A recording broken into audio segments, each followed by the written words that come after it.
दिनैहाय जोंनि बर' हारिनि गेजेराव राजखान्थिखौ लानानै गोबां सावरायलायनाय बे बिथिंखौ नुबाय थानाय जादों। दा बेवहाय खौसे जालायनायनि बाथ्रा मोननै राजखान्थि हान्जाया रिजनेल पार्टी हिसाबै इउपिपिएल आरो बिपिएफ दा बेखौ गोबां बर' माहारिफ्रानो दिनै लुबैदों।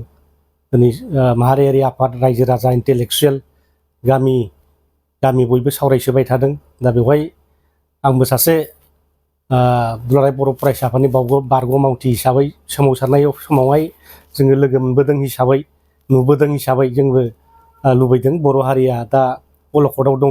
दा बे अलखद समावहाय जों खौसे जानायखौ आंबो सासे बेक्ति जानानै दिनै लुबैदों जाहाथे बयबो खौसे जालायो आवगायबो लायो। दा बेवहाय जोङो बे दिपेन बर' बिथां मानाव गेदेर दुलाराय बर' फरायसा आफादनि आफादगिरि उदांस्रि सानावहाय दिनैहाय बिथाङा मोनसे टुइट खालामदों। दा बे टुइट खालामनि सायाव आंबो बेक्ति हिसाबै सासे बारग' सोमावसारारि दुलाराय बर' फरायसा आफादनि जिल्ला थाखोनि दैदेनगिरि जानानै आंबो बेखौ बरायदों। जोङो हारिनि अलखद समावहाय राजखान्थि सार्थखौ बयबो ज्राब गारथ'लायनानै जाहाथे बयबो खौसे आगान सुरो। जोङो जातिनि थाखाय सेक्रिफाइस खालामलायनांगोन। गोदोबो लिडारफ्रा सेक्रिफाइस खालामदों, गोबां जोंनि जोहोलावफ्रा जिउफोर बावलांदों। दिनैनि बे समावबो जोंनि जाहाथे नेताफ्रा जाहाथे सेक्रिफाइस खालामलायो, जायखौ जों नागिरनानै आलादा रायजो नागिरनानै दिनै 7,000नि बांसिन जोहोलावजोफ्रा दिनै जिउ गारनांबाय, सेक्रिफाइस खालामलांबाय, सुप्रिम सेक्रिफाइस खालामलांबाय, दिनै जिनाहारि खालामजाबाय, न' बां सावजाबाय। दिनैबो बे अलखद समाव जाहाथे जोंनि दैदेनगिरिफ्रा गाव गावनि पावारखौ लानानै मासिखौ लानानै जाहाथे जोङो गावजों गाव माने गोरोन्थि सानलायनाय जाहाथे फैया। जोङो सेक्रिफाइस खालामनांगोन जातिनि सार्थआव आरो जोंनि बिटिसिखौ बा बिटिआरखौ जोङो जाहाथे गोग्गोमै जाहाथे मावफिननो हायो। जोंनि सेंग्रा सिख्लाफोरनो जाहाथे जोङो खामानि होनो हायो। जोंनि राव थुनलाइ हारिमुखौ जाहाथे बुहुमाव फोथांलांनो हायो। जोंनि हा हुनि मोन्थाय, जोंनि जे थामोन्था, जोंनि ट्रेडिसन बेखौ जाहाथे जों लाखिनो हायो।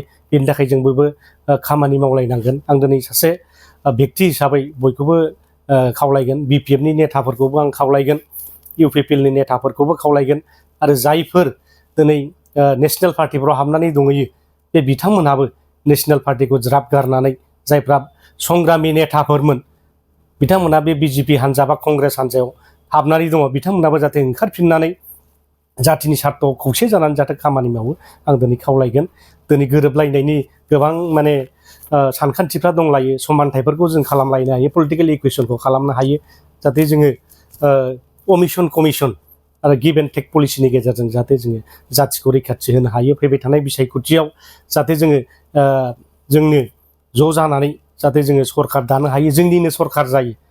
जाहाथे गुबुन गुबुन हारिखौबो लाफानानै बिथांमोनाबो जिहेथु जोंनि बड'लेण्ड सोमावसारनायाव बिहोमा होबोबाय, खस्थ' लाबोनांबाय, रांखावरि एफा एनै बिथांमोनाबो मदद खालामबोबाय। गतिके बिटिसि ओनसोलाव थानाय जेसेबां जाति जनगोष्ठीफोर दङ बिथांमोनखौ लाफानानै जोंनि मोननै रिजनेल पार्टिया जाहाथे जोङो गोख्रोङै गसंथानानै जाहाथे जोङो बिटिसिखौ जाहाथे जोंनि आखायावनो लाखिनो हायो।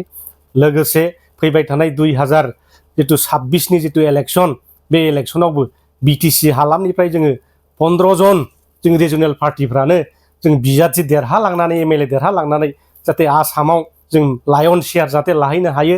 आरो बे 15 जननि गेजेरनिफ्राय जाहाथे जोङो 7 केबिनेट मन्त्रि मोनहैनाय जाहाथे जोङो खालामनो हायो। जाहाथे जोंनि बिटिसिखौ जाहाथे गोख्रोंनिफ्राय गोख्रोंसिन खालामनो हायो। भारत सरकार, आसाम सरकारखौ नारसिननानै जोंनि बिटिसि ओनसोलाव जौगाहोनांगौनि थाखाय, सेल्फ एमप्लयमेन्ट खालामनांगौनि थाखाय, सेंग्रा सिख्लाफोरखौ खामानि मावहोनांगौनि थाखाय, बिथांमोनखौ जौगालांहोनांगौनि थाखाय जाहाथे जोङो इन्डास्ट्रि फसंनो हायो, बिथांमोनखौ जोङो साख्रि बाख्रि सोसननो हायो, जोङो हा हु जाहाथे रायजो राजाफोरनो राननानै होनो हायो, जोङो फरेस्ट लेन्डफोरखौबो जाहाथे बयनोबो होनो हायो, जों नेसनेल पार्कफोरखौ जाहाथे जोङो रैखाथि होनो हायो। बिनि थाखाय खामानि मावनो आं बयबो नेताफोरखौ दिनै बे फंनैसो बाथ्रानि गेजेरजों आं खावलायहरदों।